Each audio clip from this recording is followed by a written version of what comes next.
Live from our 7 Tasmania studios, your nightly news with Joe Palmer begins now. Good evening, everyone. There's tragic news out of Tasmania's west coast tonight, with a man presumed dead after a section of a mine collapsed. Rescue teams used advanced technology and equipment to search for the miner, but authorities say hopes for his survival have now faded. From an early morning mission, it's the news no one wanted to hear. We now think it's highly unlikely that our missing miner has survived. Overnight, crews used a 3D imaging drone to better survey the collapsed area, but the conditions were confronting and far worse than first expected. The loader is now half covered in rock and the cabin's completely underneath the rock. So, as Shane said, it's unlikely that someone could have survived that. Our whole teams are devastated by the news. The miner from Queenstown was first reported missing at 4 a.m. yesterday after a section of the earth collapsed at Henty Gold Mine. Police say he was operating a loader around 700 metres below the ground. Despite rescue efforts, crews haven't been able to find any signs of life. The focus is now on recovering the miner's body. The information that we get from the drone will be pulled into the mine design software, and from that the technical experts will get involved and will come up with a plan of how we're going to do it. But it won't involve putting people into the unsafe area. Authorities say it could be days before the man's body is recovered. Support has been offered to all staff here at the mine. There's counselling services that are provided right around the clock. For a lot of people, they've been operating down there, they've been in the same areas, then they know it well.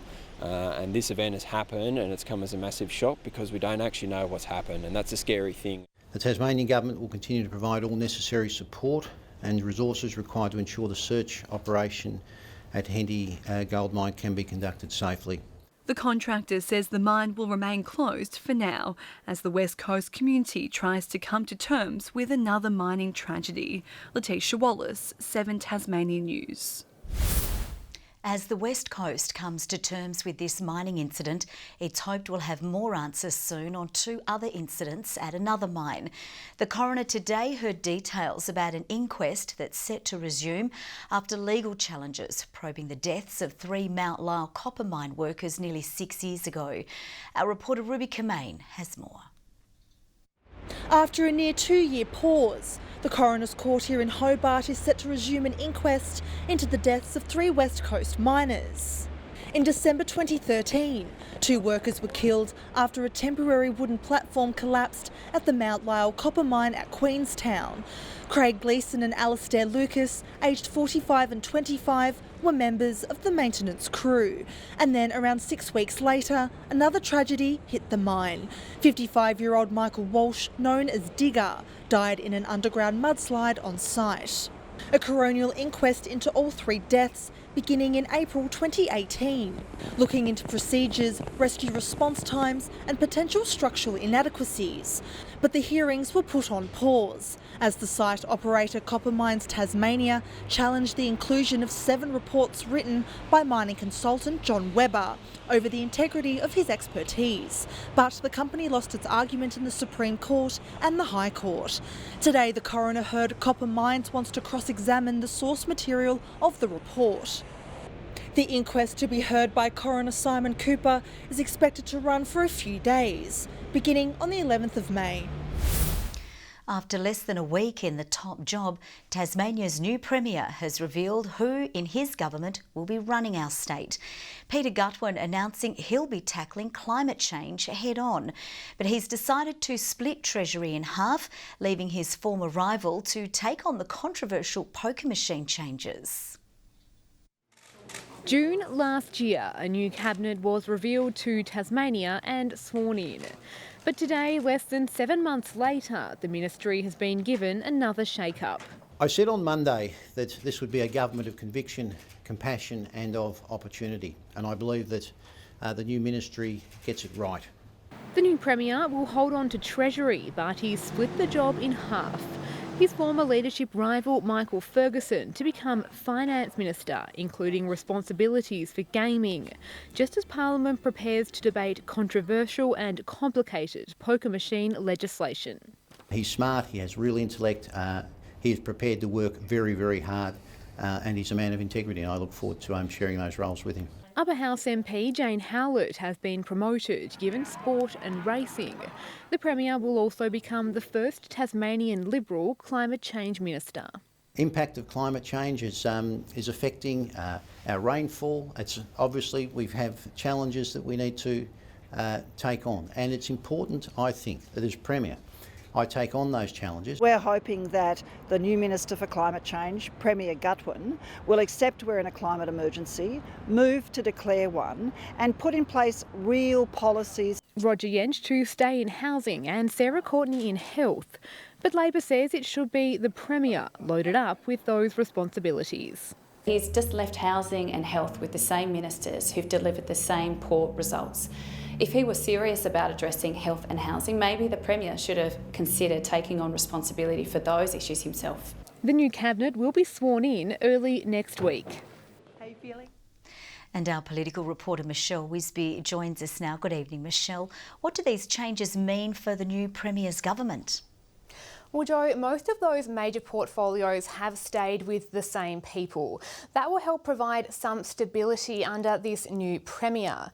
He says this will be the cabinet he's expecting to take to the next election, which is due in around 2 years' time. Now, Will Hodgman's replacement in Parliament is said to be Nick Stewart.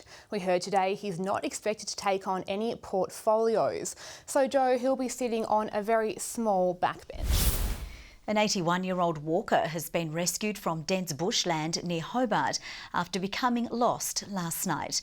Police were called around 6 p.m. after the lone walker became disorientated in thick vegetation on Collins Cab.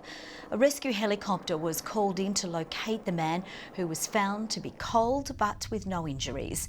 Police have reminded the public to be prepared when embarking on walks, even short ones. Well, it's all on the line for the Hobart Hurricanes tonight, who've just begun their final home game of the season at Blunston Arena against the Sydney Thunder. Our reporter Tom Johnson joins us live from the ground. Good evening, Tom. Some big names have returned just in the nick of time. Well, the timing certainly couldn't be better, Joe, just for this crucial clash here tonight. But sadly, one of those big names didn't last very long at all. Darcy Short returning from his national duties in India. He's just gotten out for a duck, so bad news there. Mac Wright's in now with Matthew Wade. James Faulkner, another big in though. The veteran will certainly use his experience with the next generation of Hurricanes, among them Nathan Ellis. Now, what a season he's having. Just held it all together for that last over against the Melbourne Renegades a few days ago, which effectively kept the Canes season alive here tonight. Also a bit of a sentimental night here at Blunston Arena. George Bailey, the real veteran, he is playing his last game in Tasmania for a Tasmanian side before retiring to focus on his national selection duties full time. So Joe, it's a huge night here tonight. The Hurricanes must win to have any chance of making the finals. It will depend on other results too, but certainly to put ourselves in the position we need to be, we must win here. And I'll see you a little later on in sport, Joe. There have been several heavy vehicle crashes on highways across the state, keeping emergency crews busy. One incident involved a trailer carrying more than 40 tonnes of coal, spilling out onto the road and disrupting traffic for hours. A messy scene on the Lyell Highway, a trailer full of coal strewn across the road. Police and clean-up crews were called to the incident near Gretna shortly before 8 this morning. It appears that the truck has drifted over to the off the roadway slightly. The truck has lost control. The driver has attempted to correct. The trailer became detached, spilling almost 42 tonnes of coal across the highway before the truck came to a stop further up the road. Initial analysis at the scene ruled out speed, drugs and alcohol as causes, with police praising the quick reactions of the experienced driver. There was no other vehicle traffic travelling in the opposite direction. Otherwise, we would have had quite a tragedy, I would suggest. The incident here caused traffic disruption for several hours as the clean-up was completed. There was also disruption on the Brooker Highway in Hobart as a log truck and Holden sedan collided around midday, blocking several lanes. On the East Tamar Highway, crews also responded to a truck rollover around 3 p.m. yesterday. There were no serious injuries from any of the crashes. Ebony Ablett, 7 Tasmanian News. A problematic stretch of a Tasmanian highway is set to undergo permanent repairs in the coming days.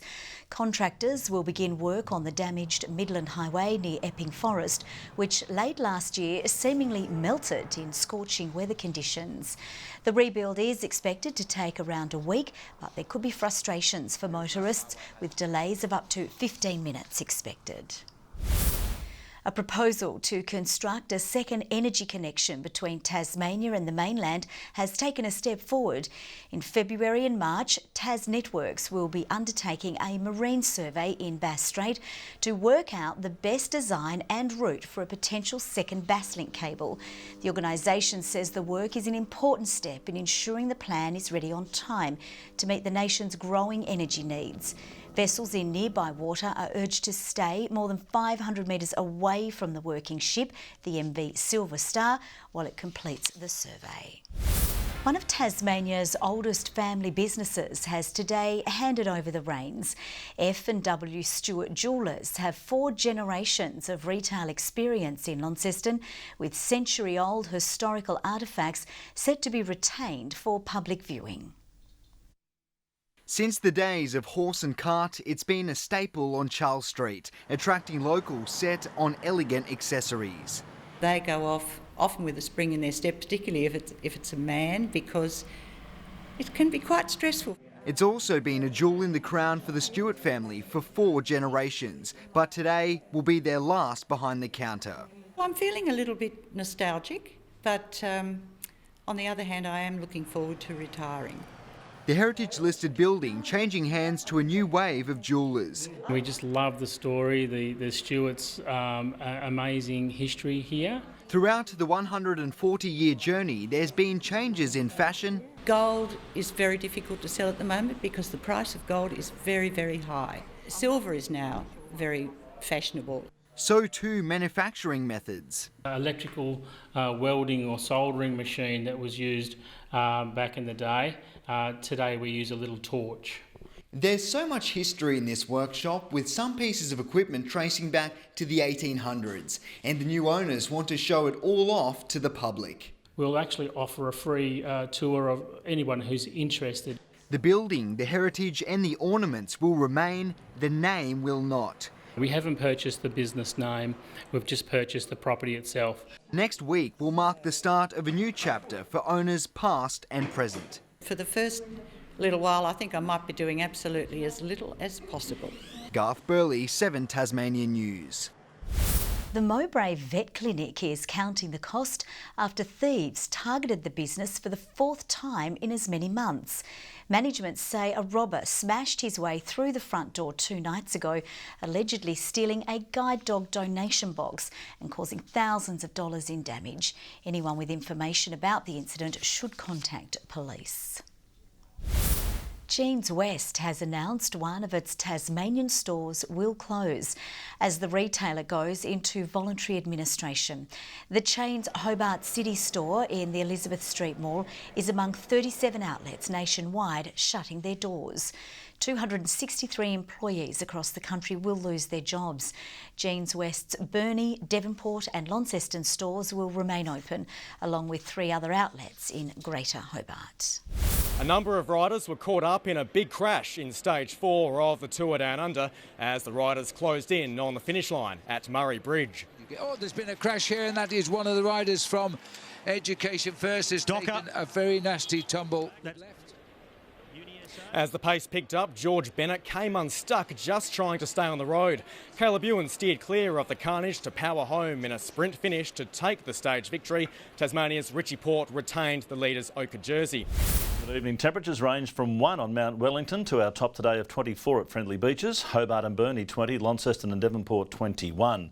The rain basically moved on today after some good falls in the previous 24 hours. Plimsoll Lake had 48 millimetres and Henty Canal 42. St Helens 21 degrees, Ouse, Smithton and the Islands all 20, Low Head and Grove 19, Strawn 18 today, Lyell, Weenie 11. Large areas of low cloud over the state today with mountain waves producing that stripy look. Most of the country is relatively cloud-free, some patches over waters south of the mainland and over the Tasman Sea, a few thunderstorms over Queensland and the far north. Tomorrow the high moves over the Tasman Sea as another forms near Western Australia. A deep trough covers the tropics with another running down the east coast of the nation. Winds northwesterly 15 to 20 knots, reaching 30 knots over southern waters and swells to 3 metres. With it being a bit blowy, a strong wind warning has been issued from St Helens Point to Wineglass Bay and from Tasman Island to Sandy Cape. Forecast for the weekend starts with a partly cloudy day tomorrow for Hobart, 24 the top, 20 the high for Medina, maybe a shower, partly cloudy for Oatlands and 23. Launceston a high of 22, a possible shower or two for Devonport, 19 the top and 17 the high for Lyell. Burnie a shower or two, 19 the top, 20 for Strawn and Marrawar with showers in the west. And in the east tomorrow, partly cloudy, no rain in sight unfortunately. St Helens on 24, 25 for Swansea and Orford. UV pushing up again to 11 and 12, which is extreme.